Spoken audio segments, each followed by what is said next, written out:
Exactly 1 year ago today, I tweeted, Samsung can put an entire pen in their phone and a headphone jack, yet other companies say they can't make the headphone jack happen. That tweet didn't really age that well.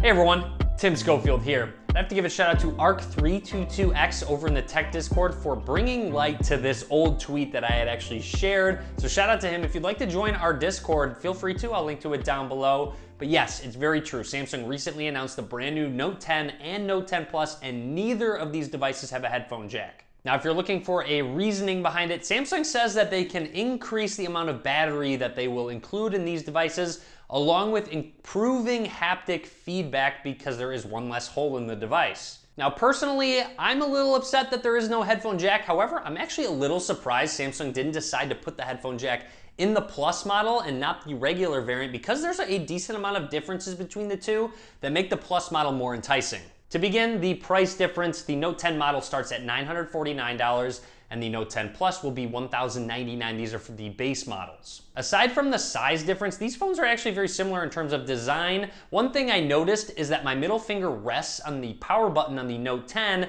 However, I have to kind of reach up a little bit with my middle finger to press it on the Note 10 Plus. Both of these phones have AMOLED displays. However, the Note 10's AMOLED display is a 1080p display as opposed to the 1440p display on the Note 10 Plus.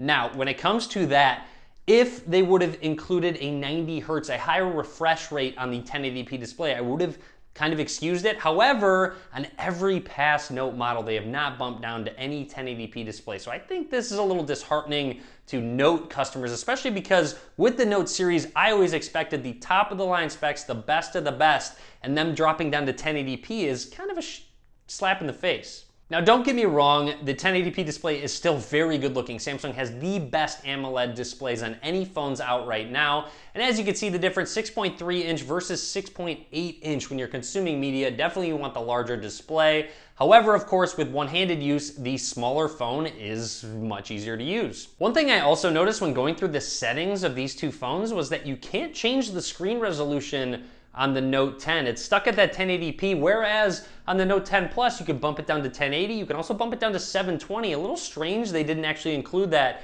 in the Note 10 model. It might come in a future software update. I'm not too sure. There's also a battery size difference. The 10 has a 3,500 milliamp hour battery, whereas the Plus has a 4,300 milliamp hour battery. And traditionally speaking, the Plus model has always had better battery life. Even though the 10 has a 1080p display, I still think the Plus model is going to have better battery life. And before you really freak out about the Note 10's battery size, just make note of the size of it in comparison to the S10. Similar in terms of size, similar in terms of battery size as well. So just kind of keep that in mind. Now, the cameras are actually different. The Note 10 has a triple camera system, whereas Samsung says the Note 10 Plus has a quad camera system. Now, the quad camera system comes from that extra lens that sits on the side of the three lenses, and that's actually a TOF, time of flight sensor, which will actually help with depth sensing, so for the 3D object scanning, along with augmented reality. The TOF sensor also helps with autofocus, especially in the lower light scenarios.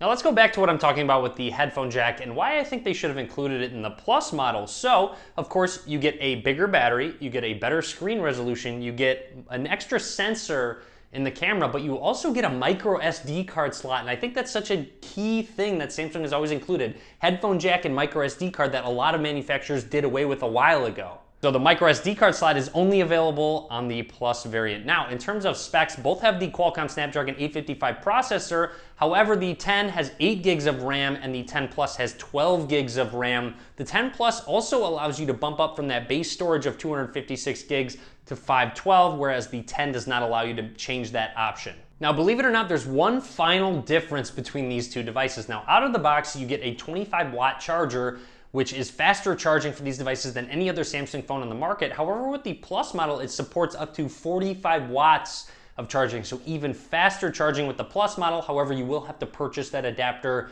separately. And of course, both of these phones do have an S Pen. There's no difference in the S Pen, even in size, unless you get a different color variant. That's about the only differences you can have between the two. And when it comes down to it, it seems like Samsung's really just pushing the S Pen. It seems like, hey, you're gonna have to make some sacrifices to get the Note 10, but you get a much more manageable one-hand phone, and you get an S Pen included with it. And I think that's kind of the direction Samsung is going with the Note series. So overall, that's just about everything I'm going to talk about for now on all of the differences between the Note 10 and the Note 10 Plus. I will get my hands on both of those phones very soon, so be sure to click that subscribe button so you're notified. And as always, guys, thank you very much for watching.